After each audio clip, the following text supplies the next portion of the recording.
허락하여 주시는 직분을 감당할 사람들을 뽑습니다. 주님 우리에게 지혜를 허락하여 주시고 주님께서 주시는 그 마음을 가지고 우리 교회의 직분을 뽑도록 우리를 인도하여 주시옵소서. 주님을 만나기 기대합니다. 우리의 모든 것을 예수 그리스도의 보혈로 씻어주시고 이 시간 우리를 만나주실 하나님을 기대합니다. 우리에게 주실 주님의 말씀을 기대합니다. 주님 우리에게 오늘도 이 일주일을 그리고 우리의 삶을 살아갈 수 있는 힘을 주시옵소서. 주님을 만나기 기대합니다. 우리를 만나 주시옵소서. 감사드리며 예수님의 이름으로 기도드립니다.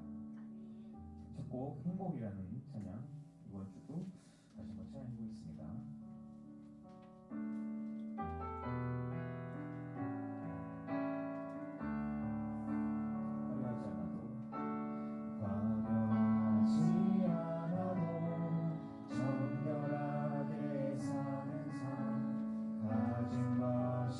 적어도 감사하며 사는 삶 내게 주신 자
자, 제가 예배를 위해서 기도 인도하겠습니다. 우리 다 같이 기도드리겠습니다.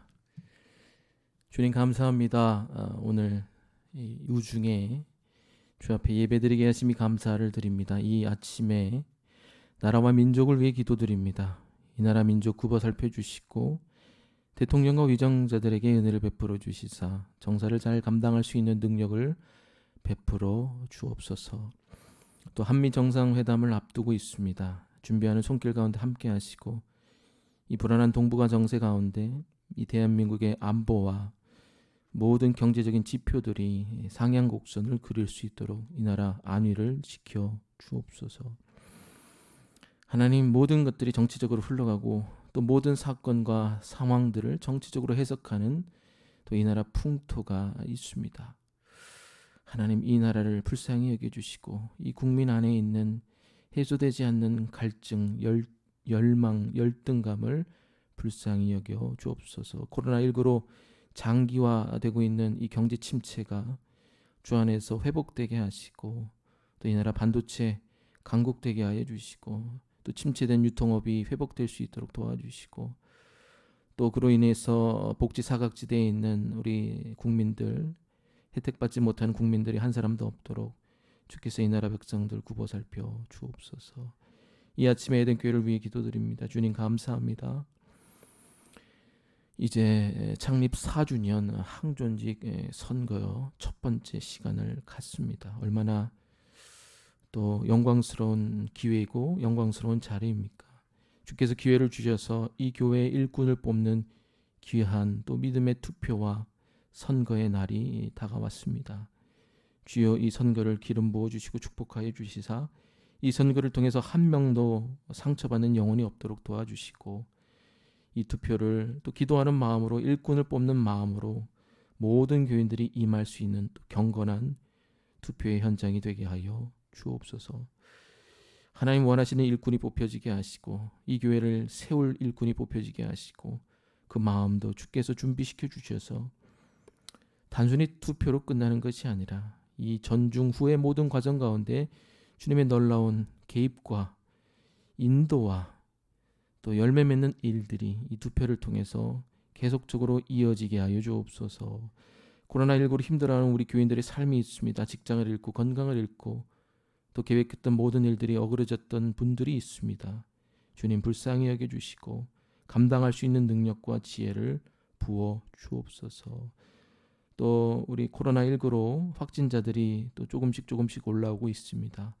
하나님, 이 교회를 그 모든 것들로부터 보호하여 주시사 예배드리는 데 지장 없도록 이 교회를 보호하여 주옵소서. 거기에 우리가 안위하여 또 게으르는 것이 아니라 우리의 또 위생도 잘 관리할 수 있는 또 노력함도 허락하여 주옵소서. 이 예배를 통해서 주님이 하고자 하는 말씀을 종의 입에 붙여주시사 말씀도 잘 전하게 하여 주옵소서.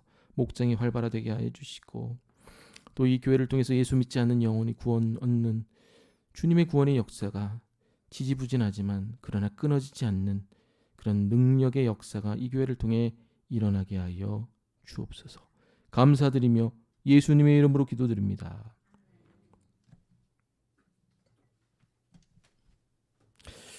네, 교독문 95번입니다. 오늘 가정의 주일 맞이하여 95번 교독하겠습니다.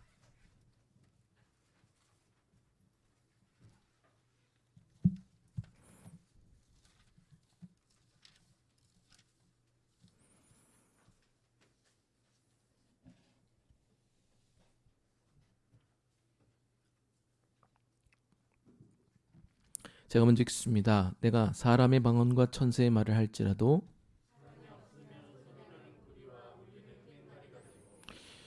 내가 예언하는 능력이 있어 모든 비밀과 모든 지식을 알고 또 산을 옮길 만한 모든 믿음이 있을지라도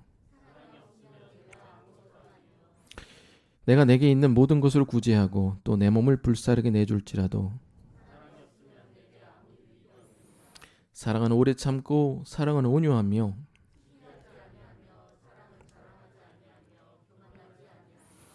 무례히 행하지 아니하며 자기의 유익을 구하지 아니하며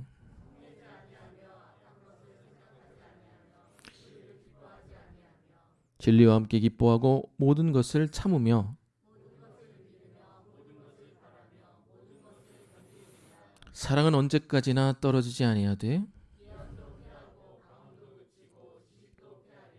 그런즉 믿음, 소망, 사랑 이 세 가지는 항상 있을 것인데 그 중에 제일은 사랑이라.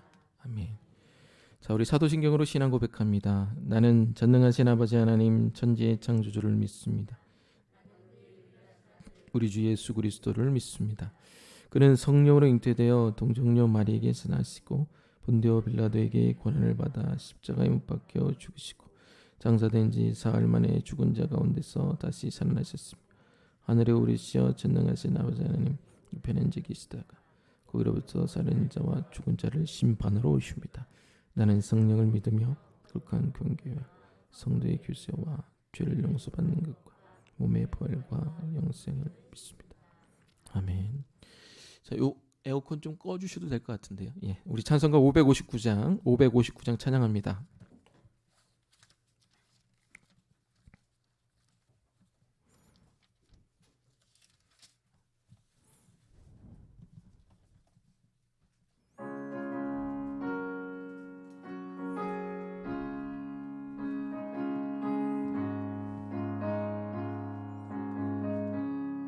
서초래 봄바람 불어있고 하나님 아버지 모셨으니 믿음과 반석도 든든하도 우리 집 즐거운 동산이라.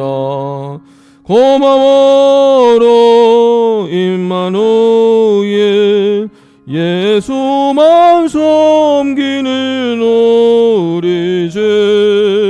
고마워로 임마누엘 복되고 즐거운 하루하루. 어버이 우리를 고이시고 동기들 사랑에 뭉쳐있고 기쁨과 서름도 같이 하니 한간의 초가도 천국이라. 고마워로 임마누엘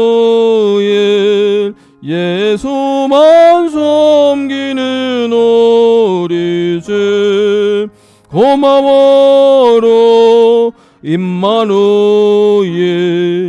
복되고 즐거운 하루하루. 아침과 저녁에 수고하여 다같이 일하는 온 식구가 한 상에 둘러서 먹고 마셔 여기가 우리의 낙원이라. 고마워로 임마누엘 예수만 섬기는 우리 집. 고마워로 임마누엘 복되고 즐거운 하루하루. 자, 우리 교회 소식 주보를 통해서 함께 나누도록 하겠습니다.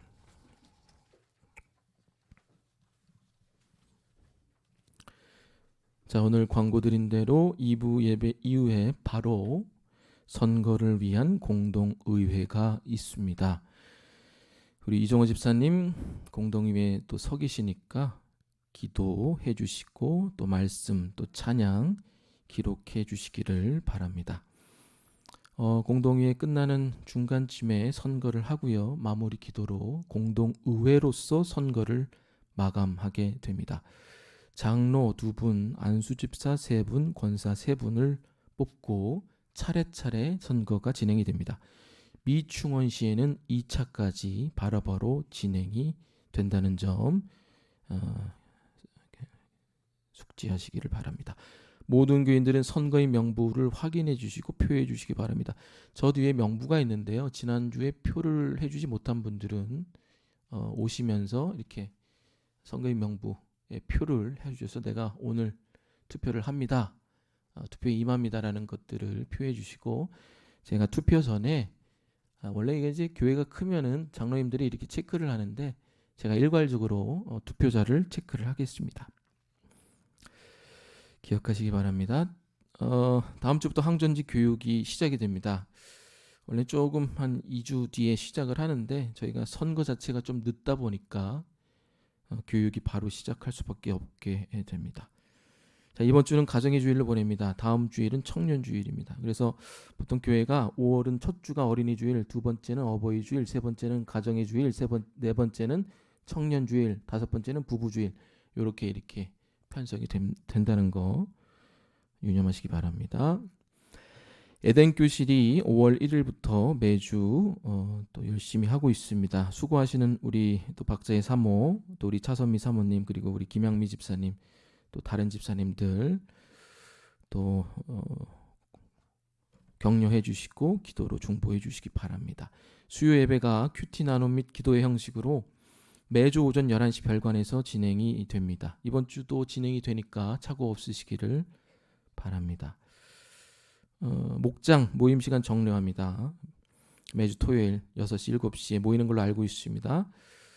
기억하시고 각 목장에 따라 사정의 상황에 따라서 우리 또 집합 금지가 해제될 때까지 또 여러 가지 방식으로 모여주시고 교제해 주시기를 바랍니다.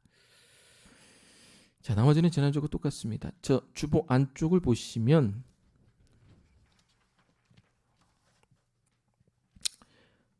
자, 에덴교회 항존직 선거 및 임직 일정이 있습니다. 그래서 5월 16일은 오늘 선거를 하고 바로 발표가 되겠죠. 교회가 작으니까 그렇게 오래 걸리지 않습니다. 그래서 미충족 씨는 바로바로 2차 선거를 해서 오늘 발표를 해야 임직할 때까지 이게 딱딱 맞아 떨어질 수밖에 없습니다. 만약에 저희가 5월 23일에 발표를 하게 되면 교육 1차가 한 주 밀리게 됩니다. 그러면은 장로고시 자체가 그 신청 자체가 안 됩니다. 그래서 저희가 조금 촉박하긴 한데 그래도 또 늦지는 않으니까 요 일정대로 선거 및 임직이 진행된다는 거 보시고 일정표 보시고 이 일정을 위해서 기도해 주시기를 바랍니다. 임직을 하신 분들은 거기 중간쯤에 보시면 9월 초에 있을 41기 노회 훈련원을 이수를 해야 됩니다. 이거는 피택된 장로, 집사, 권사 모두에게 해당이 되는 겁니다. 작년 같은 경우 재작년이죠. 9월 2일에서 5일까지 4일간 이렇게 했고요. 올해는 아마 비슷하게 일정이 진행될 거라 생각이 됩니다. 기억하여 주시고 가을 노회 때 항존직 임직을 청원하게 되면 저희가 10월 31일 기점으로 D-Day로 창립 4주년 임직식을 갖게 됩니다. 이 일정을 놓고도 기도해 주시기 바랍니다. 자, 항존직 교육 일정을 실어놨습니다. 이게 이제 총회법상 순수 교육으로는 16주 이상을 해야 됩니다. 그래서 첫 주는 오리엔테이션이고 마지막 주차는 마침 예배이기 때문에 순수 교육에 들어가지 않고 2주차부터 17주차까지 총 16주의 교육 순수 교육 일정을 채워야 이걸 노회와 총회에서 인정을 해줍니다. 그래서 다음 주에 오리엔테이션을 하고 그 차주부터 구약 신약부터 직업 가정생활까지 총 16주의 항존직 교육을 하게 됩니다. 요거 일정은 제가 나중에 주중을 통해서 협의를 하도록 하겠습니다. 그러는 날짜는 이렇게 픽스가 됐다는 거 알아두시고 항존직 필독서를 제가 5권을 선정을 했습니다. 두꺼운 것도 있고 한 400페이지 500페이지 되는 것도 있고 200페이지 되는 것도 있는데 요 서적을 주차에 맞춰 읽어주시고 6월 13일, 7월 4일, 25일, 8월 15일, 9월 10일까지 감상문을 제출해 주셔야 됩니다. 그래서 요거 5권, 그 다음에 16주 교육, 그 다음에 노회 교육 요렇게까지 하셔야 10월 31일에 임직이 된다는 거 기억하시고 이 교육 일정을 위해서도 기도해 주시기를 바랍니다. 아멘. 네. 자, 오늘 말씀 읽겠습니다. 갈라디아서 5장 24절에서 60절까지 읽습니다.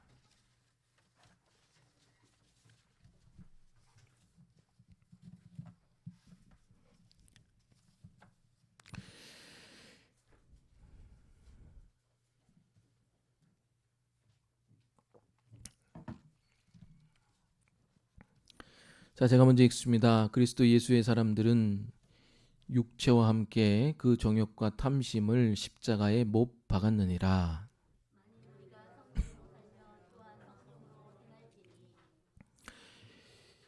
헛된 영광을 구하여 서로 노엽게 하거나 서로 투기하지 말지니라.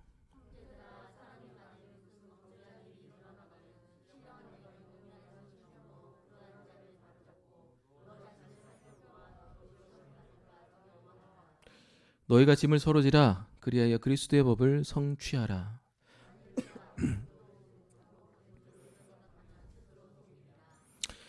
각각 자기 일을 살피라. 그리하면 자랑할 것이 자기에게는 있어도 남에게는 있지 아니하리니. 가르침을 받는 자는 말씀을 가르친 자와 모든 좋은 것을 함께하라.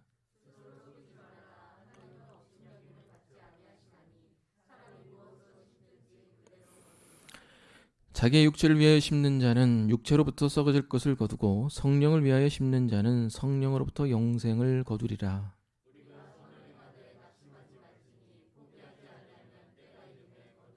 우리 다 같이 읽습니다. 그러므로 우리는 기회 있는 대로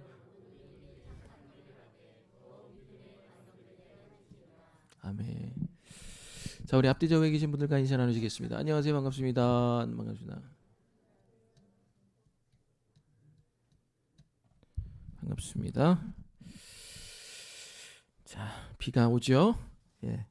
그래도 오늘 그 많은 인원들이 투표에 임해 주신다고 해가지고 참 감사합니다. 그래서 우리 오세훈 집사 부부도 온다고 그러고 또 우리 또 많이들 오셨어요. 그래서 투표할 때 또 기도하시는 마음으로 해주시기를 바랍니다. 자, 오늘은 원래 마태복음 강해인데 특별히 또 선고도 있어서 직분자의 삶이라는 제목으로 특별 한 주만 하나님 말씀 전하도록 하겠습니다. 직분자의 삶이 어떤 건가? 저도 목사로서 교회 생활한 지 10년이 돼가는데 그동안 또 10년 동안 많은 직분자들도 봐왔고 임직을 그래도 10년 동안 한 거 아니겠습니까? 제가 보면서 임직하시는 장로님, 권사님, 집사님도 그 이후의 삶도 쭉 봐왔고 제가 이제 처음에 참된교회 왔을 때 그때는 전진관한 집사님이셨거든요. 그때 이제 한 3년 있다 전진관 장로님 되시고 그런 걸 이제 다 봐왔으니 또 임직을 또 얼마나 많이 봐왔겠습니까? 또 미국에서 있을 때도 임직하는 거 봤는데 거기는 뭐 LA에서도 오고 뭐 토론토에서도 오고 막 그러더라고요. 하고 싶은 말도 많고 당부하고 싶은 말도 많지만 오늘은 제 말보다는 본문을 통해서 하나님이 원하시는 직분자의 삶이 무엇인지를 함께 보도록 하겠습니다. 자, 오늘 세 가지를 얘기하겠습니다. 첫 번째, 직분자는 수평적인 관계를 할 수 있는 사람이 되어야 됩니다. 두 번째, 직분자는 남의 짐을 질 수 있는 사람이 되어야 합니다. 그리고 세 번째, 직분자는 사람을 심고 사람을 거두는 사람이 되어야 됩니다. 라는 제목으로 함께 말씀 보도록 하겠습니다. 자, 그럼 그 첫 번째 시간입니다. 수평적인 관계를 누가 맺을 수 있는가? 오늘 이 말씀을 갖고 또 계속적으로 보겠습니다. 지난주 월요일에 저희가 집을 내놨습니다. 집을 일주일 전에 내놔서 이제 이사를 가려고 준비를 하고 있는데 그 다음 날 화요일이겠죠? 화요일 저녁 이제 계속적으로 집을 보러 왔어요. 어제도 집을 보고 갔는데 한 4명 정도가 이제 순차적으로 집을 보러 왔습니다. 근데 제가 이제 그 집을 보는 과정에서 이 부동산 업자하고 조금 좀 언짢았던 게 뭐냐면은 이게 보통 보면은 이제 집을 언제 볼 수 있습니까? 라고 묻고 협의하지 않습니까? 근데 뭐 협의도 없이 그냥 통보식으로 얘기해서 제가 조금 기분이 나빴는데 그래도 뭐 집이 빠져야 저희도 이사를 가니까 좀 그냥 지나갔습니다. 근데 이제 집을 보러 오셔서 이제 손님을 대동하고 집을 보러 오셨는데 뭐 이게 인사도 안녕하세요 실례하겠습니다 하고 인사하고 뭐 들어오는 게 뭐 예법 아닙니까? 근데 뭐 인사 빤히 쳐다보고 인사도 안 하고 뭐 실례하겠습니다는 말도 없이 자 여기는 화장실이고 뭐 이러더라고요. 그래서 이분이 뭔가 자기 집도 아닌데 저희가 이제 건너방이 이제 물이 새가지고 아마 방수 처리를 안 했나 봐요 주인이. 근데 저희가 전세하면서 그걸 주인이 4년 동안 안 고쳐줬는데 또 막 주인이 고쳐주고 막 이렇게 뭐 약간 반 거짓말처럼 얘기하면서 좀 기분이 조금 상했어요. 그래도 뭐 업자시니까 하는 일이 저러니까 넘어갔습니다. 좀 아나무인으로 행동하시는 것에 기분이 상했는데 그 다음날 이분한테 또 전화가 온 거예요. 그래서 왜 오늘도 또 사람을 보러 옵니까? 뭐 이렇게 물으니까 아유 오늘은 그게 아니고 어디 가세요? 그런 거예요. 어딜 가긴요? 아이 집을 내놨으니까 이사 갈 거 아니에요? 그런 거예요. 그랬더니 우리 집에 앞에 그 CU 있지 않아요? CU의 그 건물에 집이 하나 전세가 나왔다고 마음이 있으면 보러 오라는 거예요. 그래서 저희 와이프하고 이연이하고 이제 보러 갔는데 이분이 어제 본 분이 아니에요. 갑자기 이제 태세 전환이 되니 얼굴에 미소를 머금고 이 집은 여기가 뭐 강화마루고 소리를 하네. 이분이 어제 본 분이 맞나? 좀 좋으면서도 태세 전환하면서 좀 씁쓸하면서도 어제는 이제 내가 집을 빼니까 본인하고 아무 관련이 없어서 그렇게 돼 있고 그 다음 날은 이제 요새 이제 복비가 이제 최고 세율이 0.4%잖아요. 그것까지 받을 수 있으니까 뭐 한 건 하면은 아파트 값이 비싸니까 6억 뭐 서울에는 20억 과천은 20억까지 거래됐다며요. 그럼 뭐 5천만 원까지 받을 수 있거든요. 그러니까 이게 뭐 한 건 하는데 뭐 100만 원은 우스우니까 이게 잠재적인 고객이 되니 얼마나 또 친절하게 대하겠습니까? 그러면서 제가 좀 마음 한편으로는 씁쓸함이 남았습니다. 아 이분 건물도 세 채 갖고 뭐 벤츠 타고 다니는 분인데 참 이 수평적인 관계가 안 되는 사람들이 우리 주변에 참 많구나 라는 생각을 하면서 제 자신을 한번 돌아봤습니다. 내가 이렇게 속으로는 찝찝하게 생각하지만 나도 우리 교인들이 안 볼 때 나도 안 보이는 곳에서 이렇게 나하고 관련 없는 사람한테는 억압적이고 나에게 이익이 되고 나에게 도움이 되는 사람에게는 이렇게 사근사근하게 대한 적이 나도 있었구나라면서 제 자신을 돌아보는 기회로 삼았습니다. 여러분은 어떤가요? 여러분은 살면서 교회와 교회 밖에서의 관계들이 다 동일하십니까? 완전히 동일할 수는 없지만 여러분들 한 사람 한 사람이 주님의 은혜 안에서 수평적인 관계를 할 수 있게 될 줄로 믿습니다. 자, 그럼 그 수평적인 관계를 할 수 있는 능력이 어디서 기인하는가? 오늘 24절에서 25절까지 다 같이 읽습니다. 시작. 그리스도 예수의 사람들은 만일 우리가 성령으로 살면 또한 성령으로 행할지니 헛된 영광을 구하여 서로 노엽게 하거나 서로 투기하지 말지. 자, 갈라디아서 5장 22절 23절은 성령의 9가지 열매가 나옵니다. 사랑이라 화평, 오래 참음 자비 양선, 충성 온유 절제. 그 성령의 열매를 맺어라 하고 23절에 딱 나온 다음에 그 24절부터 우리가 이 열매를 갖고 어떻게 삶에서 나타나야 되는지에 대한 삶의 윤리 강령들을 말을 하게 됩니다. 그러니까 성령의 열매를 가진 사람들이 첫 번째로 그 열매가 나타나는 첫 번째 방식이 뭐냐? 수평적인 관계가 나온다는 겁니다. 아멘. 26절에 보면 뭐라고 나와요? 너희는 서로 노엽게 하거나 투기하지 말라 이렇게 나옵니다. 이게 약간 고어틱하잖아요. 근데 노엽게 한다는 얘기는 어떤 얘기냐면 우월감을 가지고 교만하고 잘난 체 한다는 얘기고 투기한다는 얘기는 속으로 시기질투한다는 얘기입니다. 시기질투하고 동일한 단어예요. 그러니까 한마디로 이 수평적인 관계를 하지 않고 어떤 사람한테는 억압적이고 함부로 대하면서 어떤 사람 나보다 뭐 돈 많고 똑똑하고 이런 사람들한테는 시기질투하는 한편으로는 우월감 한편으로는 열등감에 사로잡힌 채 하지 말라 이 얘기를 오늘 하고 있는 겁니다. 여러분은 사람들하고 관계하면서 쉽게 화를 내는 편입니까? 아니면 속으로 입을 꾹 다무는 편입니까? 사람들하고 관계하면서 쉽게 언쟁을 하는 편입니까? 아니면 대면을 피하고 속으로 비판하고 시기하는 편입니까?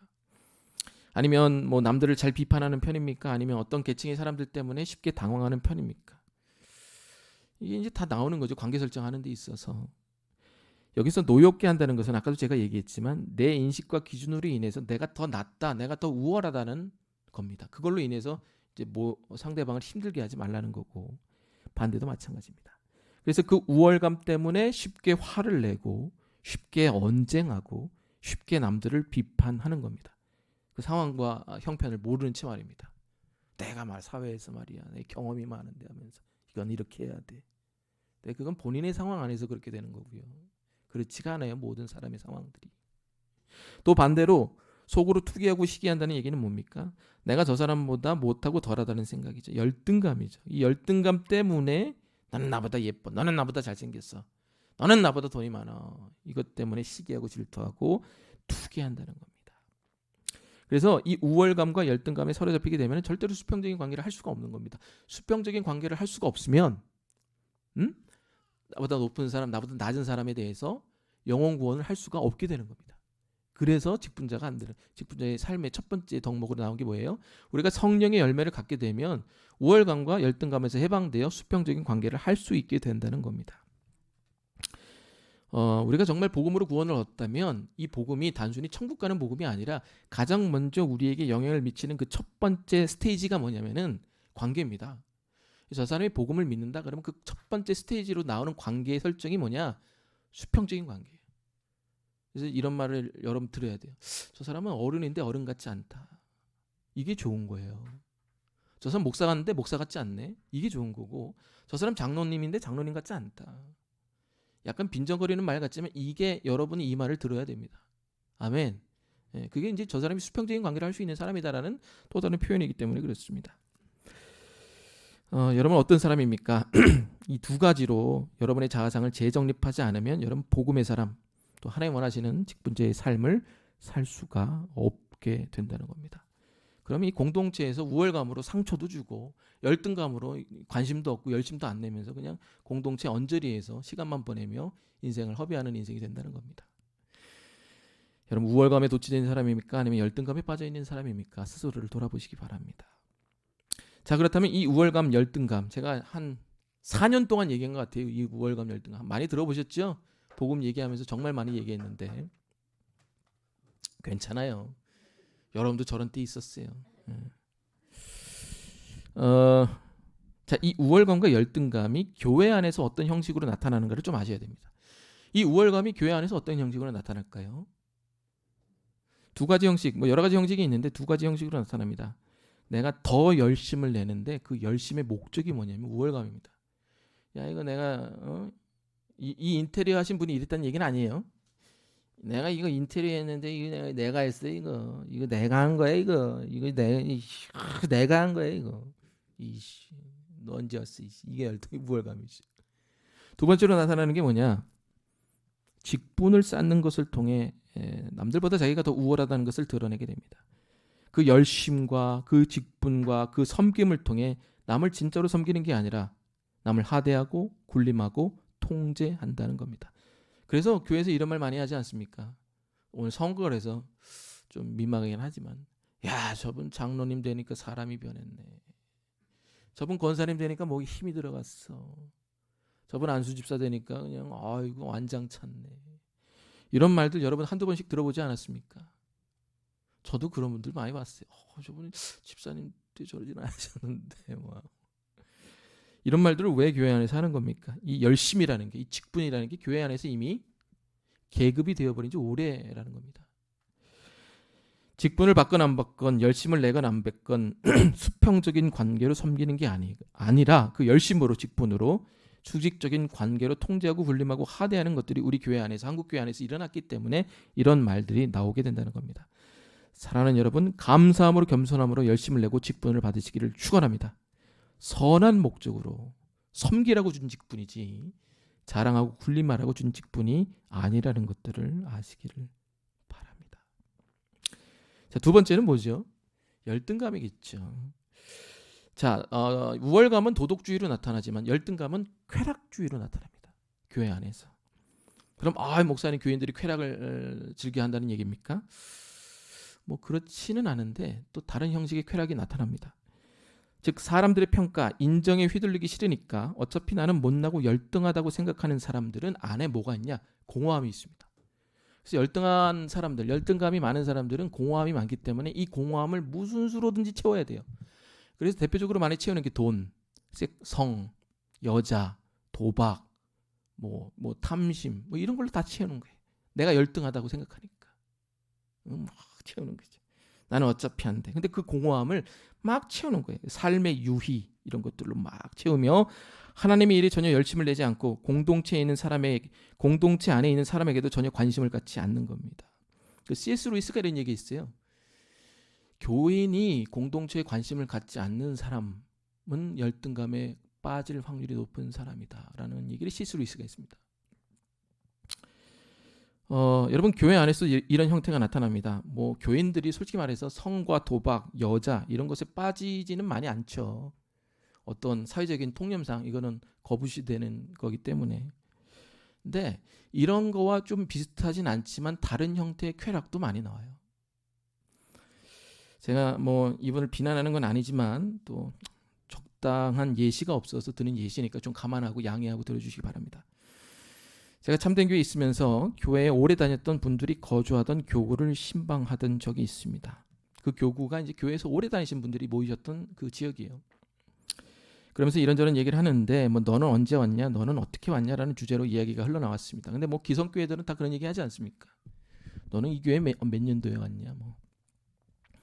근데 그 집사님 신방을 하는데 저도 그 집사님 잘 몰라요. 제가 2004년에 참되교회 왔는데 전도사로 왔는데 2004년에 전도사로 왔죠. 그때 30살인가 그때 했으니까.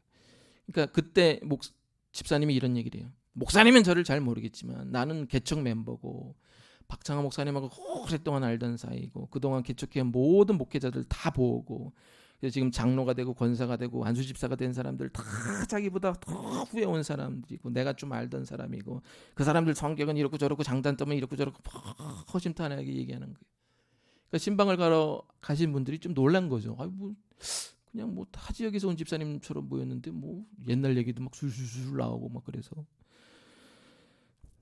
그래서 제가 이분이 참 교회에 애정이 있는 분이구나, 참된 게 교인인 것에 대해서 아주 자부심을 느끼는구나라는 생각을 했습니다. 그러면서 대화를 계속 이어나갔는데 이내 제가 좀 당황했던 게 뭐냐면 대화를 이어나가는데 그렇게 교회를 오래 다니셨는데도 불구하고 다른 목회자도 알고 박 목사님의 개척 상황도 다 아시고 그 지역에서도 오래 사셨는데 정작 본인은 교회가 어떻게 돌아가는지 모르고 계신다는 겁니다. 교구 식구들이 뭘 하는지, 기도 제목이 뭔지, 그 식구들이 서로 어떻게 지내는지에 대해서 아무런 관심도 인지 자체도 못하고 있다는 겁니다. 더 당황스러웠던 것은 그 교구에 오래 계셨던 권사님조차도 그 집사님이 어떤 분인지를 알지 못했다는 겁니다. 근데는 개척 멤버였고 다 알고 있는 거예요. 제가 항상 얘기하는 거지만 물론 직분이 다가 아닙니다. 제가 항상 얘기했지만 저는 여러분이 오히려 목자와 목녀가 되기를 희망합니다. 아멘. 왜? 섬기는 자리가 영광스러운 자리이기 때문에 그렇습니다. 여러분 오해하지 마십시오. 제가 그분에게 왜 직분을 갖지 않았냐 제가 이 얘기를 빼뜨렸군요. 그래서 제가 신방 마지막에 이렇게 물었어요. 집사님은 근데 왜 아직까지 집사님이세요? 당황하시더라고요. 그랬더니 그 집사님이 어떤 얘기를 하시느냐. 목사님 저는 집사 그런 그 장로 그런 거 별로 관심이 없어요. 이런 저가 이렇게 경험했던 분들이 이분만이 아니라 수십 명이 수십 명. 여러분 물론 직분이 다가 아니에요. 저도 솔직히 제 성격 아시잖아요. 그런 게 별로 연연하지 않는 성격이라는 거. 여러분이 4년 동안 저를 겪어봤으니까 여러분이 저를 아실 겁니다. 그런데 제가 그분에게 왜 직분을 갖지 않았냐고 물은 게 아니에요. 직분은 솔직히 말하면 교인들이 세워지는 겁니다. 가질 수도 있고 못 가질 수도 있어요. 그리고 제가 참된 교회에서도 봤지만 주방이나 뭐 교육부에서 오랫동안 봉사하셨는데 장로 못 된 분들도 많이 봤어요. 딱 봐서 저분 참 장로감인데 안수집사로 퇴임하시면서 그것도 뭐 본인 자랑스러워 하시더라고요. 이게 꼭 내가 열심을 내고 정말 교회 섬긴다 만큼 또 그런 게 아니구나라는 것도 봤어요. 빛과 이름도 없이 섬기는 분들도 많습니다.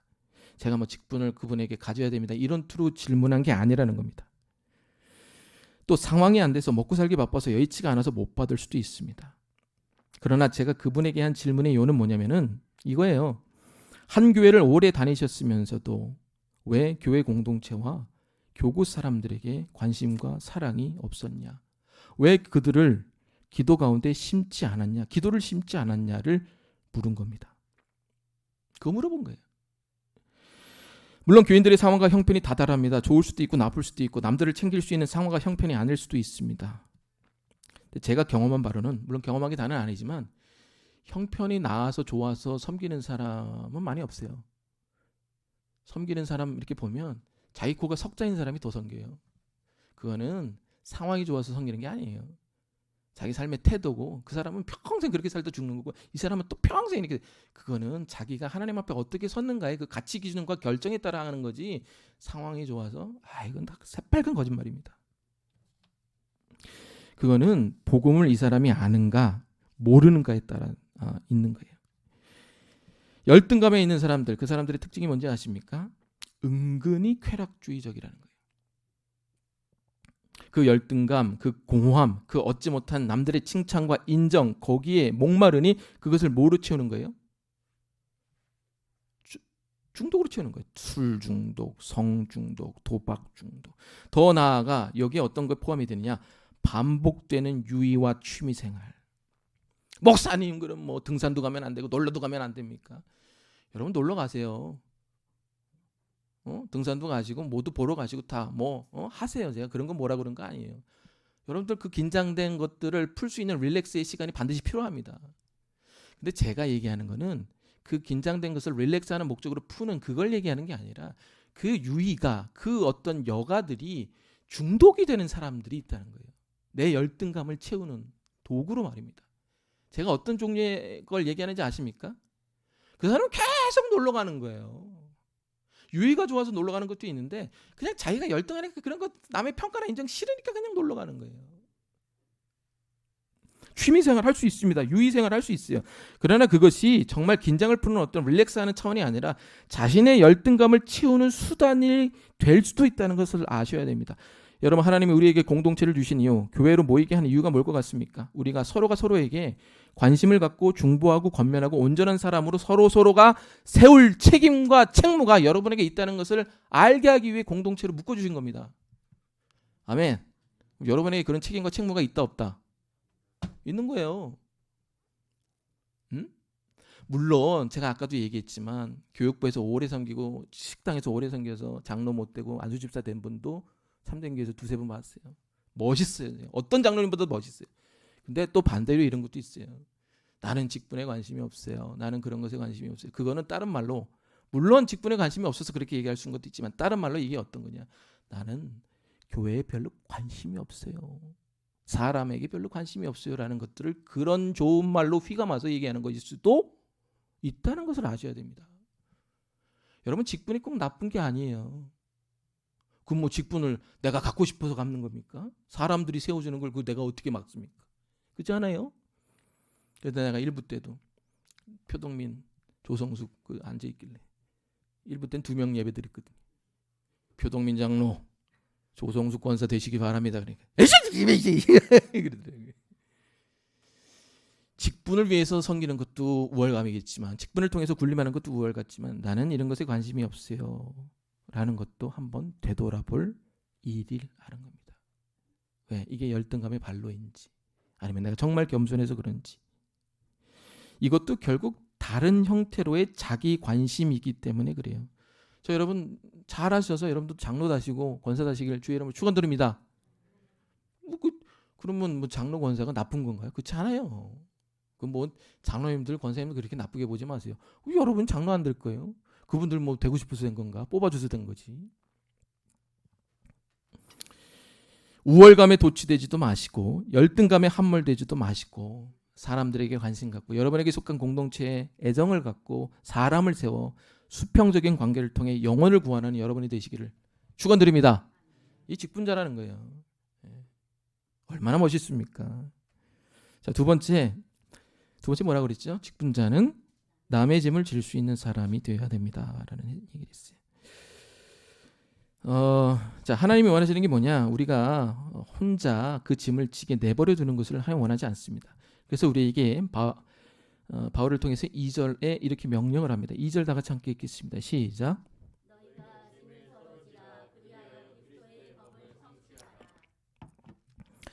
자, 그렇다면 여기서 말하는 짐이 뭘까요? 서로의 짐을 지라고 그러는데 참 추상적인 얘기죠.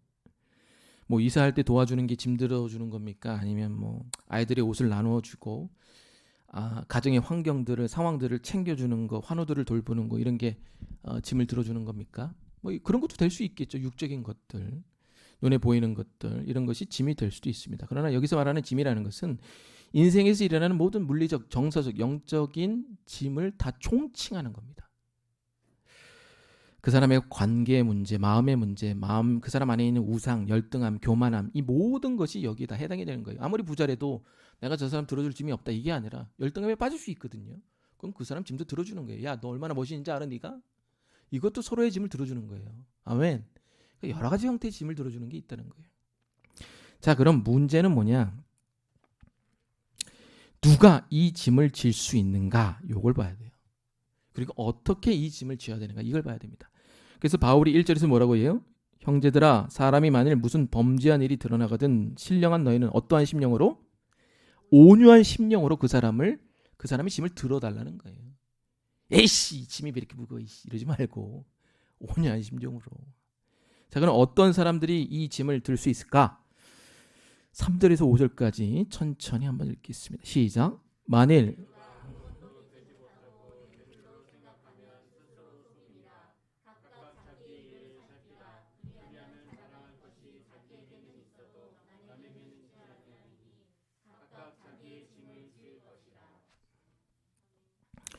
자, 이게 플로우가 좀 이상하잖아요. 2절에서는 바울이 뭐라고 그래요?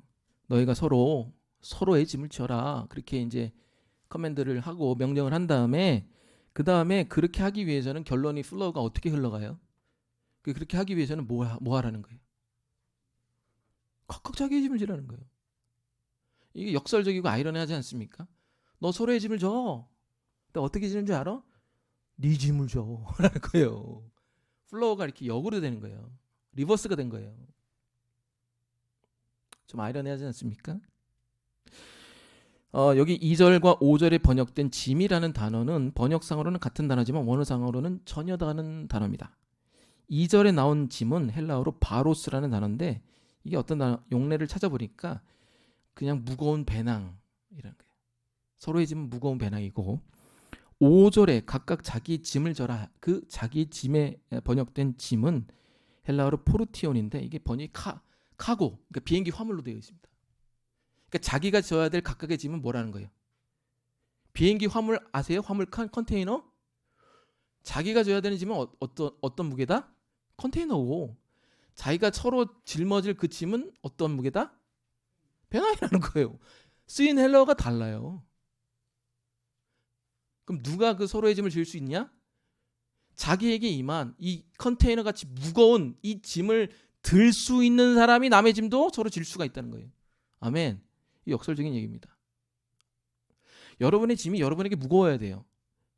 여러분의 짐은 여러분밖에 들 수가 없어요. 심판의 날에 하나님이 반드시 여러분에게 물을 겁니다. 너 왜 그렇게 살았냐?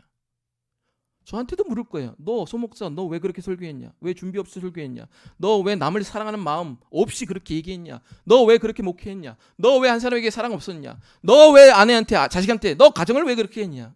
반드시 그 책임과 책무를 저한테 하나님이 물을 겁니다.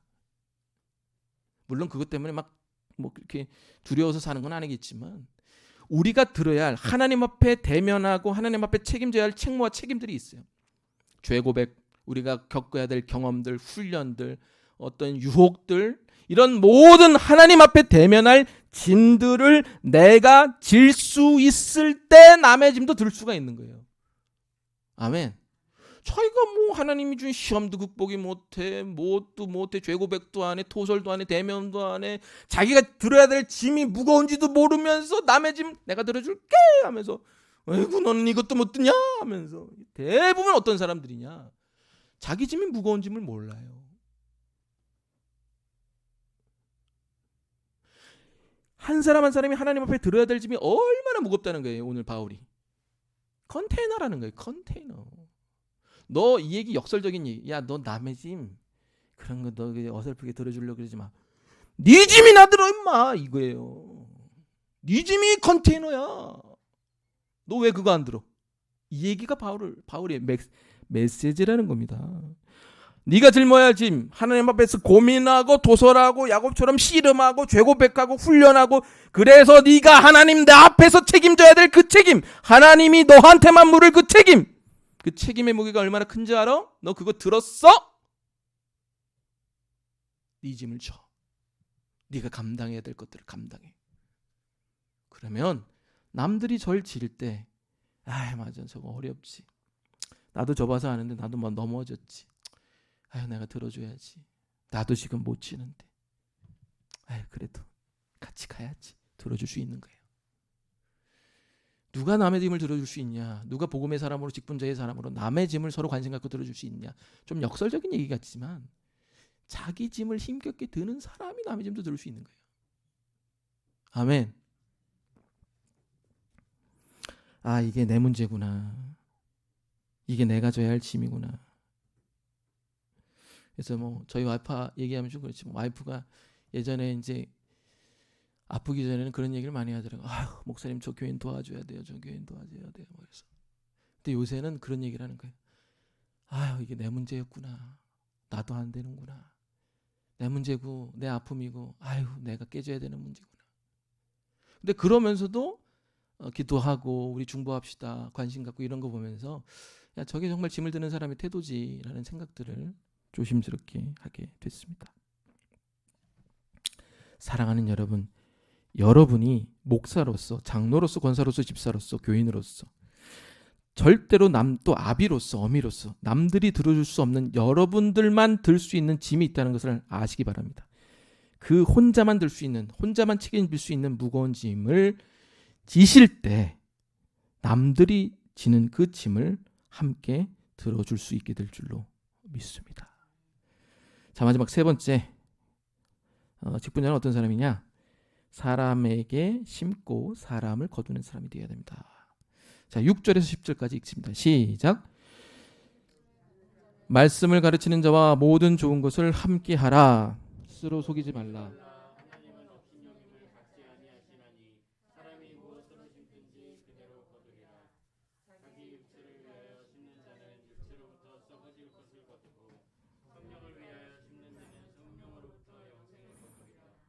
우리가 선을 행하되 낙심하지 말지니 포기하지 아니하면 때가 이름에 거두리라. 그러므로 우리는 기회 있는 대로 모든 이에게 착한 일을 하되 더욱 믿음의 가정들에게 할지니라. 아멘.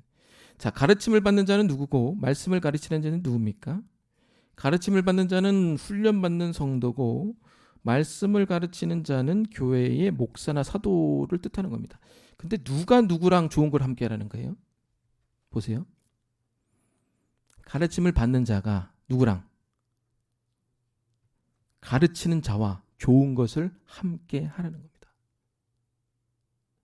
그러니까 가르치는 자가 자기의 어떤 가르침을 위한 도구로서만 활용하지 말고 자기의 좋은 것을 가르치는 자와 함께 하면서 어떤 그 관계, 상하관계 없이 그들과 뭐 하라는 거예요?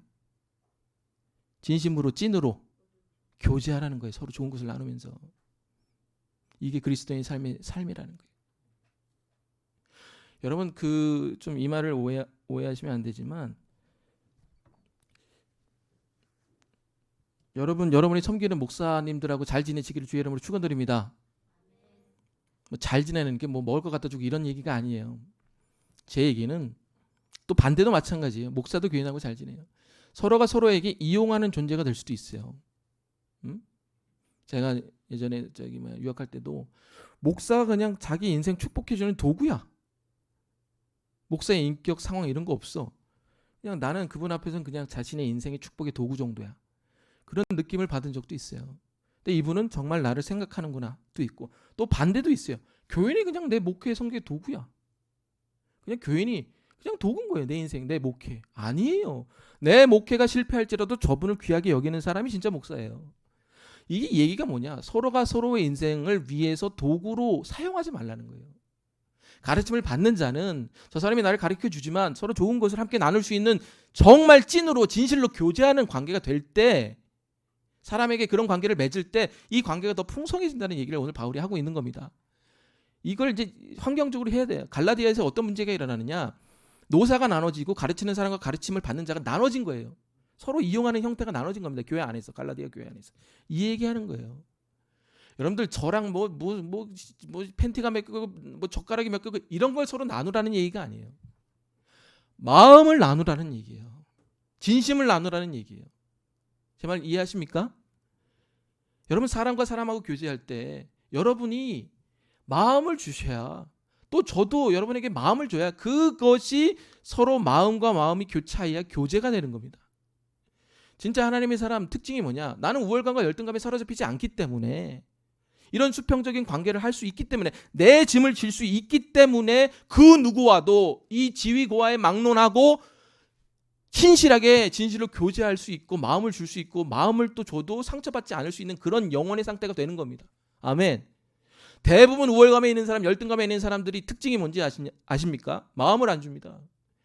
여러분들 이건 단순히 목사와 성도 간의 관계를 얘기하는 게 아닙니다. 여러분 성도와 성도 간의 관계도 마찬가지입니다. 여러분들이 정말 저 사람에게 마음을 주고 또 마음을 받고 이래서 정말 서로 간에 찐찐한 그 교제 가운데 여러분이 성장하는 거지, 여러분은 혼자 성장 못합니다. 아무리 나이를 먹고 직분을 쌓고 경험이 많아도 여러분은 그냥 깐난 응애응애 아기밖에 안 되는 겁니다.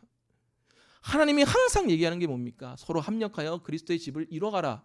그 얘기 에베소서에서 백날합니다. 뭔 말인지 모릅니다. 교인들이 진심으로 교제하라는 얘기입니다. 진심으로 마음을 주고 진심으로 마음을 서로 터놓을 때 여러분이 사람에게 사람을 세울 수 있는 준비 단계가 되는 겁니다. 7절, 8절, 9절도 마찬가지입니다.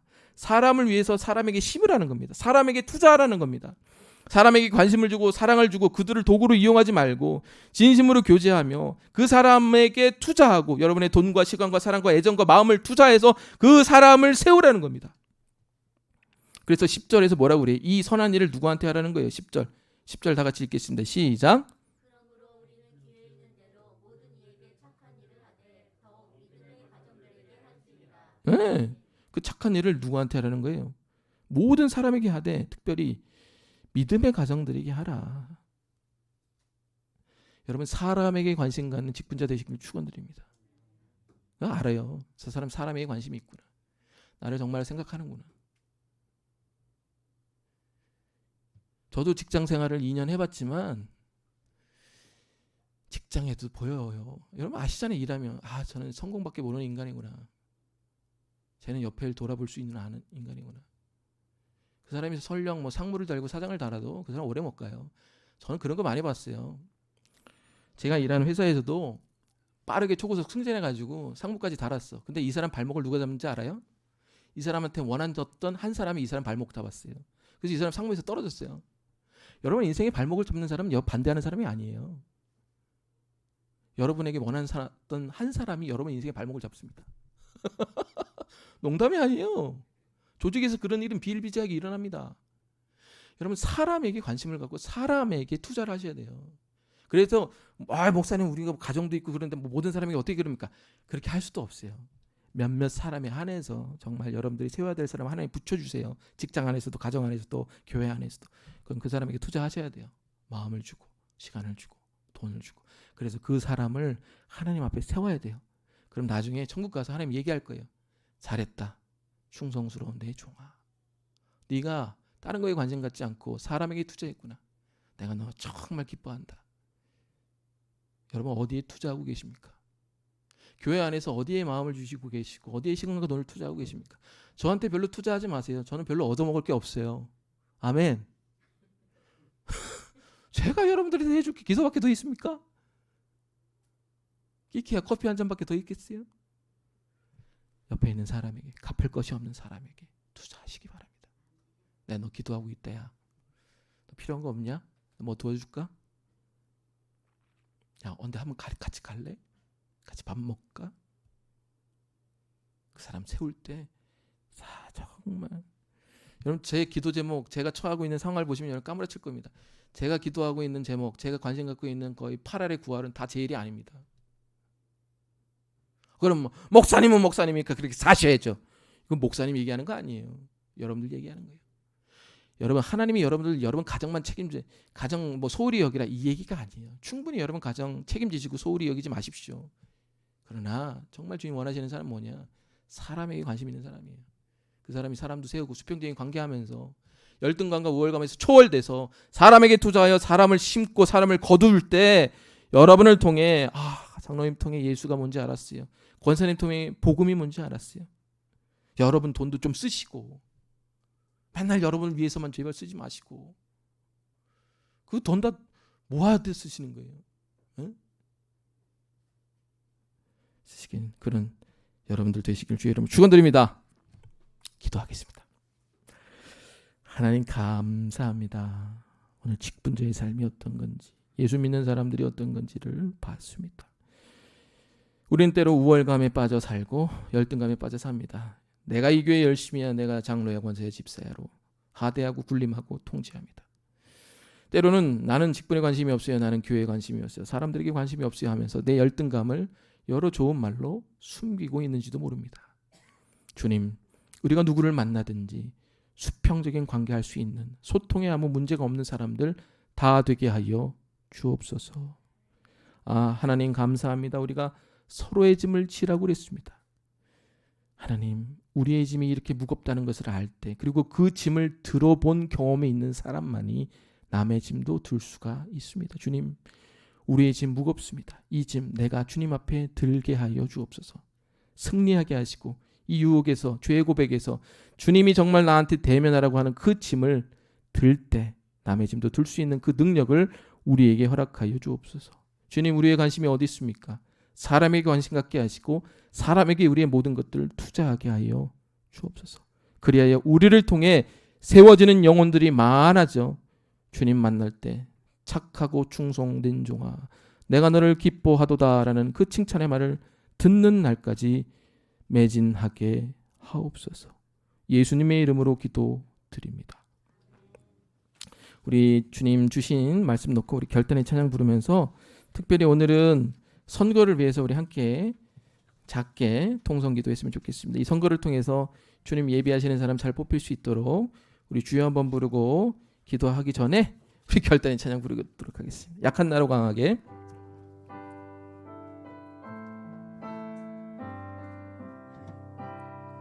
약한 나로 강하게 가난한 날 보하게 눈먼 날 볼 수 있게 주 내게 해. 우리 한 번 더 고백하겠습니다. 약한 나로 강하게 가난한 날 보하게 날 볼 수 있게 주 내게 행하. 호산나 호산나 호산나 호산나 죽임 당한 어린 양 호산나 호산나 예수다. 호산나 호산나 호산나 호산나 죽임 당한 어린 양 호산나 호산나 예수 다시 사셨네.